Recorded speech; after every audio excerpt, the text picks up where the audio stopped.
સાયકલિંગના શોખીનો ગુરુ શિખર ચેલેન્જ 5 માટે ઉમટી પડ્યા. કુલ 100 સ્પર્ધકોએ ભાગ લીધો. ગુરુ શિખર ચેલેન્જ એક વાર્ષિક ઇવેન્ટ 169 કિલોમીટરની રેસ જેની પ્રથમ આવૃત્તિ 2021માં આયોજિત કરવામાં આવી હતી.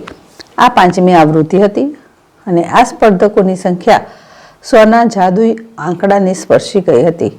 એટલું જ નહીં, સ્પર્ધકો કર્ણાટક, મહારાષ્ટ્ર, મધ્યપ્રદેશ, દિલ્હી, હરિયાણા અને રાજસ્થાન જેવા વિવિધ રાજ્યોમાંથી આવ્યા હતા.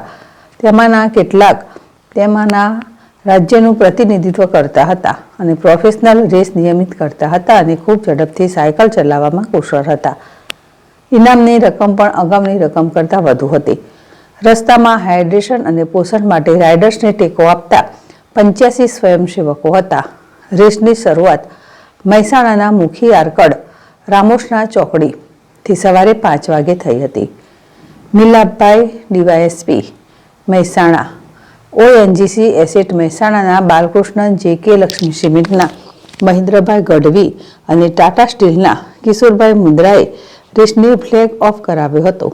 રેસની એક 35 વર્ષથી નીચેના અને બીજી 35 વર્ષથી ઉપરના એમ 2 વિભાગમાં 5 મિનિટના સમયના તફાવત સાથે રવાના કરવામાં આવી હતી. પોલીસે મહેસાણાથી ગુરુ શિખર સુધીના ટ્રાફિકને ખૂબ જ સારી રીતે નિયંત્રિત કર્યો હતો અને રેસર્સને સલામત રાખ્યા હતા. આ race Gujarat state cycling association દ્વારા પ્રમાણિત કરવામાં આવી હતી. પ્રથમ રેસર 5 કલાક 22 મિનિટ અને 22 સેકન્ડમાં ગુરુ શિખર પર પહોંચ્યો, જે આ સ્પર્ધાનો એક સર્વકાલીન રેકોર્ડ છે. ત્યારબાદ બાકીના રેસરો દર થોડી વારે એક પછી એક પહોંચ્યા. આ એક અઘરી રેસ હોવાથી 100માંથી માત્ર 70 સ્પર્ધકો સાંજે 4 વાગ્યાની કલાક સમય મર્યાદા પહેલા પૂર્ણ કરી શક્યા હતા. માઉન્ટ આબુના સ્ટર્લિંગ રિસોર્ટ ખાતે સુરેશભાઈ એસએચઓ, માઉન્ટ આબુ ઓએનજીસીના નાણાં વિભાગના ઉમેદકર, ટાટા સ્ટીલના કિશોરભાઈ મુંદ્રા અને જેકે લક્ષ્મી સિમેન્ટના મહેન્દ્રભાઈ ગઢવીની હાજરીમાં ઇનામ વિતરણ સમારોહ દ્વારા રેસનું સમાપન કરવામાં આવ્યું હતું.